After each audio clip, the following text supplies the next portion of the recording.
जय हिंद, नमस्कार दोस्तों। एक बार फिर से आपका स्वागत है हमारे चैनल डिफेंस यूनिक पॉइंट में। तो दोस्तों, आज हम बात करेंगे G20 के सभी मुद्दों को लेकर और जानेंगे किन किन मुद्दों पर भारत को परेशानियां आ रही है। दोस्तों, G20 भारत ऐसे मना रहा है, G20 कार्यक्रम को भारत ऐसी नज़र से देख रहा है मानो तो भारत में एक त्योहार का माहौल बना हुआ है। दोस्तों, पूरा देश G20 की तैयारियों में जुटा है।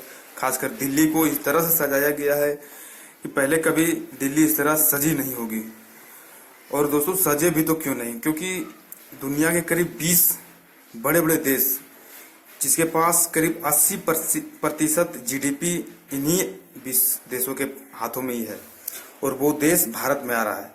तो कहीं न कहीं भारत को भी अपनी ताकत को, अपनी विकास को, अपनी संस्कृति को दिखाना ये लाजिम हो जाता है। क्योंकि दोस्तों, किसी भी देश को उसकी सुंदरता और उसकी विकास को देखकर ही उसकी आगे की जो नींव है, उसकी विचारधारा किसी भी देश के अंदर आती है।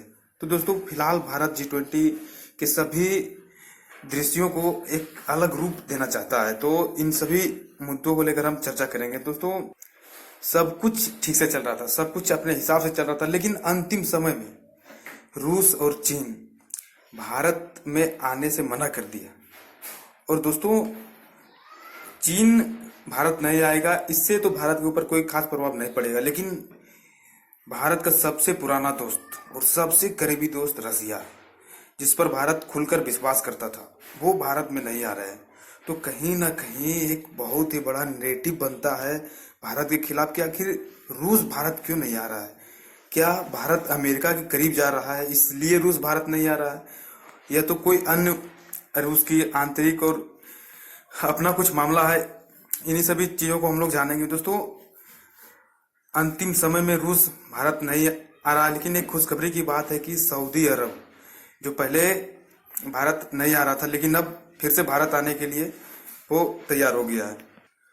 और दोस्तों, रूस भारत को भी दिखाना चाहता है कि तुम अमेरिका के करीब जा रहे हो तो हम भी चीन के करीब जाएंगे।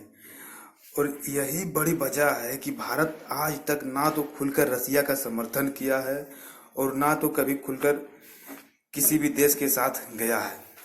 ये यूक्रेन का मामला दोस्तों भारत के लिए इतना बड़ा विफलता का सामना करना पड़ रहा है, क्योंकि दोस्तों G20 को भारत इतना तवज्जो दे रहा है, इतना वैल्यू दे रहा है, शायद इससे पहले किसी भी संगठन